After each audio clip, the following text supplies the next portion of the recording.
ఇప్పుడు ఏదైతే ఏలేరు రిజర్వాయర్కి నిన్న మనకి 9వ తారీఖు ఆ రేంజ్లో చాలా హెవీగా 45,000 క్యూసెక్లు మనకి ఇన్ఫ్లో వచ్చే పరిస్థితి ఉండడంతో దిగువకి 27,000 క్యూసెక్లు మనం విడిచిపెడుతున్నాం. అది నిన్న సాయంత్రం దాకా కూడా అలాగే కంటిన్యూ అయ్యి నిన్న నైట్ నుంచి కూడా మనకు వచ్చే ఇన్ఫ్లోస్ పైనుంచి బాగా తగ్గడం జరిగింది. ఈ తెల్లవారుజామున ఈ 10వ తారీఖు తెల్లవారుజాము నుంచి కూడా రిజర్వాయర్లో కూడా లెవెల్ 1 సెంటీమీటర్ 2 సెంటీమీటర్స్ అన్ని కూడా డౌన్ అవ్వడం జరిగింది. దానివల్ల ఇప్పుడు ఇవాళ 1 o'clock ఇప్పుడు మధ్యాహ్నం 1 గంట ప్రాంతానికి మనకు వచ్చే ఇన్ఫ్లోస్ దాదాపుగా 24,300కి తగ్గడం జరిగిందండి.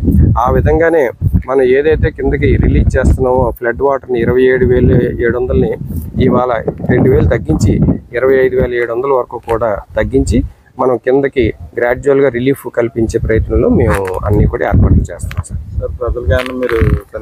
ప్రజలు ఏమీ లేదు, ప్రజలు ఎవరో కూడా కింద ప్రాంతంలో ప్రజలు ఎవరో కూడా ఏమీ ఆందోళన పడాల్సిన పని లేదండి. ఆల్రెడీ ఫ్లడ్ రిసీడ్ అవుతుంది.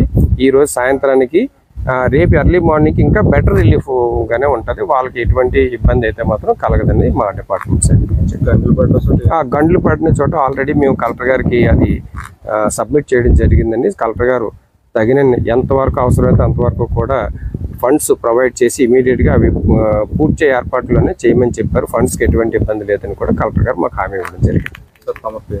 జి శ్రీనివాసరావు అండి, ఎస్సీ ధవళేశ్వరం.